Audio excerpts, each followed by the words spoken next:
नमस्कार साथियों, स्वागत करता हूं आपका हमारे जेईई एनसीईआरटी मेड सिंपल के इस चैनल में। दोस्तों, आप चूँकि आपके जेईई एग्जामिनेशन में काउंटडाउन शुरू हो चुका है दोस्तों, बहुत ही कम समय रह गया आपके जेईई के परीक्षा में। लगभग 2 सप्ताह का समय है। आपके आईएफएस का परीक्षा है, उसके बाद पीपीबी और एएफएम लगातार परीक्षा है, और दोस्तों लास्ट परीक्षा आपका आरबीडब्ल्यूएम यानी रिटेल बैंकिंग का है।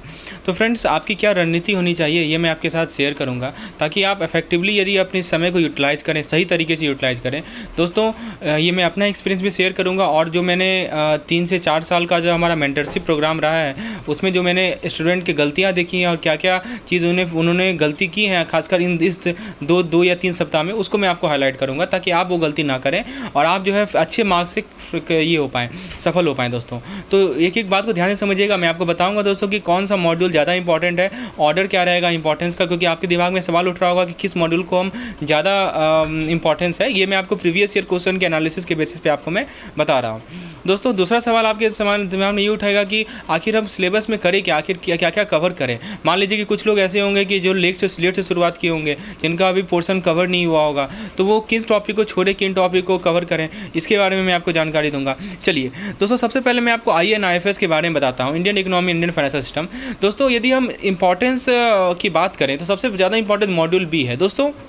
मॉड्यूल बी में केस स्टडीज़ और एमसीक्यूज़ भी आते हैं दोस्तों। केस स्टडी न्यूमेरिकल्स भी आते हैं, जैसे जीडीपी कॉन्सेप्ट, आपका थ्योरी ऑफ इंटरेस्ट, उसके बाद दोस्तों यूनियन बजट, ये सभी टॉपिक से आपके केस स्टडी भी आते हैं, और न्यूमेरिकल पॉइंट ऑफ व्यू से काफ़ी ज़्यादा इंपॉर्टेंट टॉपिक है। तो आपका प्रायोरिटी पे होना चाहिए मॉड्यूल बी। आप इसमें केस स्टडीज़ भी करके जाएँ। हमने केस स्टडी करवाएँ अपने सेशन में, उसका हेल्प लें। मैंने आप लोगों को लगभग 1 से 150 एमसीक्यू प्रोवाइड किया है पर यूनिट, ठीक है।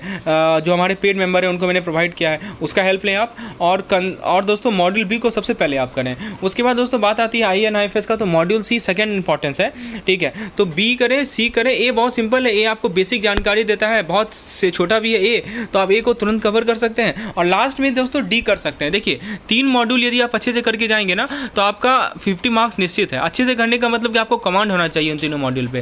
तो आपका ऑर्डर क्या होगा दोस्तों, बी सी ए। अभी आप जो भी 2 सप्ताह बचा है, तो आप सबसे पहले बी को पढ़ने का प्रयास करें, बी को कवर करें। आप कैसे कवर करेंगे ये आप अंतिम तक सुने, मैं आपको समझाता हूँ। एक सिंपल सा तरीका बताऊंगा कि कैसे आप जो है इस पीसी को कवर करेंगे दोस्तों। और मैं आपको एग्जाम का ट्रिक भी बताऊंगा कि कैसे आपको एग्जाम का पेपर को अटेम्प्ट करना है, ताकि आप आसानी से अपने इफेक्टिवनेस को बढ़ा सकें और अच्छा मार्क्स स्कोर कर सकें। चलिए, यदि पीपीबी की बात करें दोस्तों, तो पीपीबी में मॉड्यूल भी सबसे ज़्यादा इंपॉर्टेंट है, क्योंकि मॉड्यूल भी दोस्तों आपके क्रेडिट से रिलेटेड है और बहुत आसान है समझना, क्योंकि आपके प्रैक्टिकल बैंकिंग लाइफ से रिलेटेड है। तो आप जो है इसको समझ चुके होंगे, और पूरा क्रेडिट से रिलेटेड है आपका मॉड्यूल बी।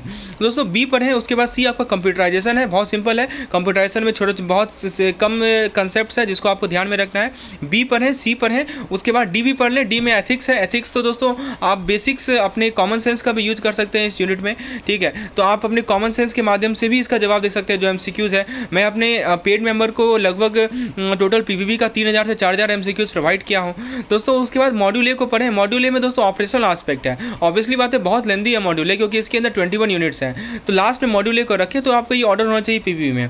यदि हम एएफएम की बात करें दोस्तों, एएफएम मॉड्यूल सी सबसे आसान है। मॉड्यूल सी में दोस्तों बहुत ही आसान है और सबसे ज़्यादा स्कोरिंग है मॉड्यूल सी। उसके बाद दोस्तों मॉड्यूल डी आता है। मॉड्यूल सी के बाद आप मॉड्यूल डी पढ़ें, फिर आप ए पढ़ें, और फिर लास्ट में आप बी पढ़ें। ये इस तरह से आप रिवाइज करें। आप पढ़ने का समय नहीं है दोस्तों, आप रिवीजन का समय है। कैसे रिवाइज करेंगे मैं भी आपको बताता हूँ। यदि आरबीडब्ल्यूएम के बारे में बात करें दोस्तों, देखिए इसमें हर एक साल फिक्स केस स्टडी है। मैंने अपने पेड मेंबर को लगभग एक पीडीएफ प्रोवाइड किया है, जिसमें 15 से इंपॉर्टेंट केस स्टडी का कंपाइलेशन है, जो मैंने अपने पेड मेंबर को प्रोवाइड किया है, कि निश्चित रूप से 2 से 3 केस स्टडी उसमें से हर एक साल आता है। ये मेरा पिछले 4 साल का एक्सपीरियंस है दोस्तों। I have seen that most of the case study which are asked from RBWM or from those PDF only which consist of 15 to 20 topics from where case studies are asked.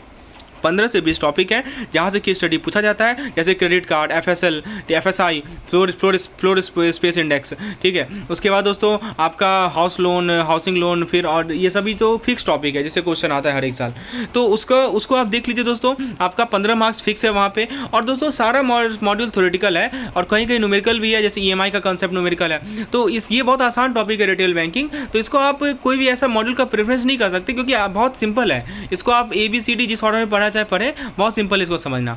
तो दोस्तों अब मैं आपको बताता हूँ कि कैसे पढ़ा जाए। आपको मैंने इंपॉर्टेंस समझा दिया दोस्तों। हमारे पास 2000+ MCQ सीरीज है, ठीक है। तो सबसे पहले मैं यही कहूँगा कि लास्ट जो दिन है, लास्ट जो समय है आपके पास, तो आप केवल MCQs कीजिए, चाहे वो थ्योरेटिकल MCQs हो, न्यूमेरिकल MCQ। जैसे दोस्तों आपके मैं एग्जाम्पल बताता हूँ, जैसे लेटर सी जैसे आप देखिए दोस्तों, ये हमारा एमसीक्यू का एक पीडीएफ है। आपने क्या किया, पहला क्वेश्चन देखा, इसका आंसर देखा, फिर दूसरा क्वेश्चन देखा, इसका आंसर देखा। तो इस प्रकार से आप इस पीडीएफ को कंप्लीट कीजिए। ये एमसीक्यू का पीडीएफ है दोस्तों। इसमें आप देख सकते हैं लगभग 150 एमसीक्यूज हैं, 150 से ऊपर एमसीक्यूज हैं। तो अभी आपको यही करना है कि हर एक चैप्टर का दोस्तों एमसीक्यू सॉल्व करना है।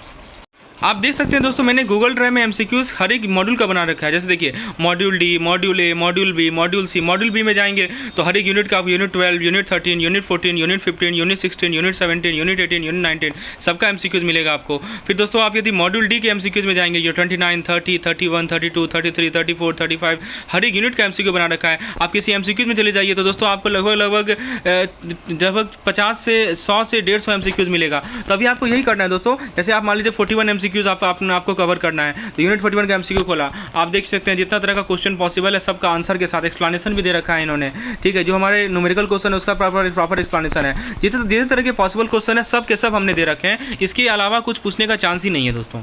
अभी आपको यही करना है कि जितने भी टॉपिक है सबके एमसीक्यूज पीडीएफ से जाइए। अब मान लीजिए कि जो क्वेश्चन आप नहीं सॉल्व कर पा रहे हैं तो उसके थ्योरी को पढ़िए। थ्योरी पूरा नहीं पढ़ना है, केवल उसी थ्योरी को पढ़िए जिसको आप क्वेश्चन नहीं सॉल्व कर पा रहे हैं। और दोस्तों मेरे चैनल पे आपको क्विक रिवीजन सेशन मिल जाएगा। Module A quick revision session, module B quick revision session, module C, module D, और दोस्तों एक साथ कंसोलिडेटेड भी है जिसका लिंक मैं आपको डिस्क्रिप्शन में प्रोवाइड कर देता हूँ। उसका हेल्प लीजिए। लास्ट टाइम रिवीजन के लिए क्विक रिवीजन सेशन का हेल्प लीजिए। आप पेड एमसीक्यू पैकेज का हेल्प ले सकते हैं दोस्तों। देखिए हमारा पैकेज इस प्रकार से है। यदि आपको पीडीएफ और क्विजेस चाहिए, ठीक है, तो friends you can take help of our paid package तो डिटेल जानकारी के लिए दोस्तों आप मुझे इस नंबर पर व्हाट्सएप कर सकते हैं if you are interested in this MCQ series. So hopefully आपको समझ में आ गया होगा दोस्तों क्या करना है। और एग्जामिनेशन में दोस्तों आपको क्या करना है कि सबसे पहले आपको फर्स्ट राउंड में दोस्तों 1 से लेके ये आपको आगे के वीडियो में बताऊंगा कि एग्जामिनेशन की क्या रणनीति होनी चाहिए, कैसे इसको अटैम्प्ट किया जाए। तो हमारे चैनल के साथ जुड़े रहें, चैनल को सब्सक्राइब कर ले, और जो भी नेसेसरी वीडियोज़ होंगे जेईई से रिलेटेड वो आपको टाइम मिलते रहेंगे। धन्यवाद।